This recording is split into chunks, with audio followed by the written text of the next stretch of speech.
show here.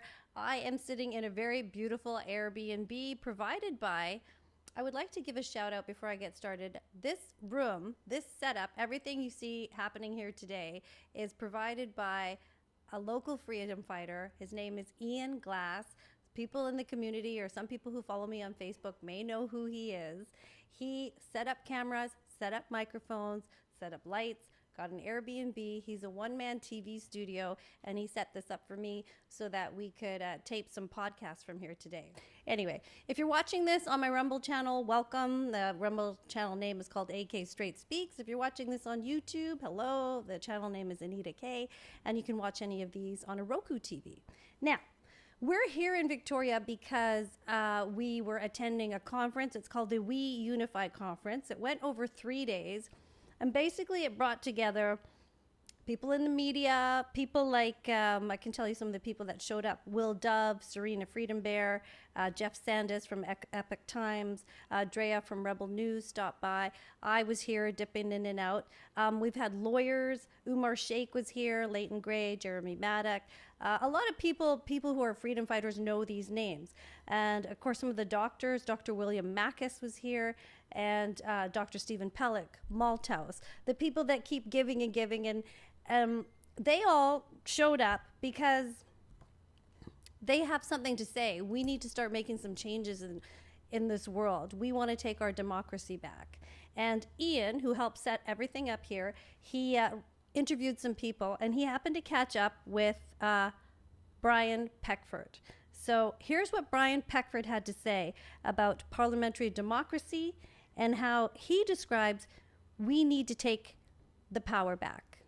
I wanted to come this weekend and give my sort of solutions or some ideas as to how we can get back some of our democracy and some of our honesty back into politics and into governance generally. There's a lot of big central agencies in the federal government now, like the Treasury Board, like the Privy Council office, like the Prime Minister's office itself. And they have been taking power, really, through the back door, away from the Parliament and the parliamentary committees. And what I'm saying is the Parliament of Canada has the power under its the Constitution. The federal government has the power to rein in these central agencies and make more of the power come back to where it belongs, to Parliament and the parliamentary committees. In the same way as during the pandemic, instead of the public health officer who's unelected having free rein from the cabinet and from the prime minister, it should have been a parliamentary committee which would oversee the minister and oversee the public health officer. Then you would have parliamentary democracy. When you don't have the parliament involved, you don't have parliamentary democracy, and the executive of the government is really running the country, not the parliament. And here's what Mr. Peckford had to say about how Canada can start taking some of its freedoms back and how it can stand up for itself and stand on its own. What's happened to Canada and many other countries in the Western world over the last decade or two is that they've allowed themselves to be put into a position where they have more or less committed themselves to these organizations without really knowing what the end game was. I think for some of them were naive. Some of them, I think, may be in that camp anyway, and this provided an opportunity. So what we need to do is to go back and establish ourselves as a nation state, as a sovereign nation state, willing to negotiate trade deals and to join other organizations as long as no Canadian sovereignty moves from our shores. We don't want anybody in any international organization, most of whom will be unelected, if not all, being able to dictate trade policy or economic policy based upon some trade agreement that we signed. And through history, nation states have still been able to negotiate trade agreements without giving away any of their sovereignty. This is a move by a group of mainly Europeans, it started off as a move to internationalize the governance structure of the world, of the Western world, and to diminish the role of the nation state. And if we've learned anything from history, we know that what keeps a country together, What the real glue of a country through their constitution is geography, history, culture, and language.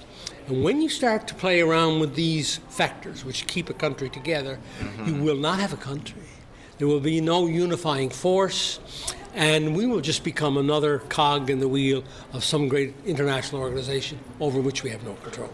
Number one, they can start passing legislation to make sure that no MP can go in the House of Commons if they've had broken the law. Right now, an MP, a law maker, can be a law breaker. I mean, did you ever hear anything so ridiculous? The political parties had to be more accountable by producing their annual audited financial statements online and to the public, so everybody knows what they're doing with the people's money. And within Parliament, we've got to get the power back to Parliament, away from the executive and the judiciary. We have to find a better way of appointing or electing or whatever our judges. They have let us down badly and have misinterpreted our Constitution. And then back to our trade thing and balancing our budget. These are the kinds of things that we can do now under the existing constitutional arrangement to make our country work more democratically, where a bill should deal with one subject matter, right? Not throw two or three other things almost hidden to get through. And a lot of our financing and budget bills are the ones that include all of this other stuff in it. So probably UNDRIP being a good example. Yeah, exactly. Okay. And any other just kind of directions that people can take right now? Like, what would you want to say to Canadians to help make a better change? Well, a democracy is only as strong as civic engagement in it. If the people are not involved in their democracy, democracy fails. The more people that are involved in their democracy, the greater democracy you will have. Okay, and that's one of the problems. So from the civic, right from the municipal school board level up through to the federal government, we need more people involved, not during elections, but between elections. So thank you so much for watching this broadcast today. I just want to say, if you like what you see, please don't forget to like and subscribe and share, because that's how we get all this out there. And if you really like what you see, please consider visiting the donation page. I do have a website, it's AnitaKrishna.com, so you can go over there and you can subscribe to all the different things I'm doing. And if you can donate, which helps a lot. Also, if I'm on Roku on Awake Freedom TV. You can just search AnitaK and you can find me there. So that's on Roku. You can watch it in your living room on your TV on the big screen. Awake Freedom TV. You just download the app on your Roku TV. And pretty soon they'll be on Amazon Fire and Apple TV and stuff like that. But for now, you can find me Awake Freedom TV, AnitaK. Thank you so much for watching, and we'll see you next time.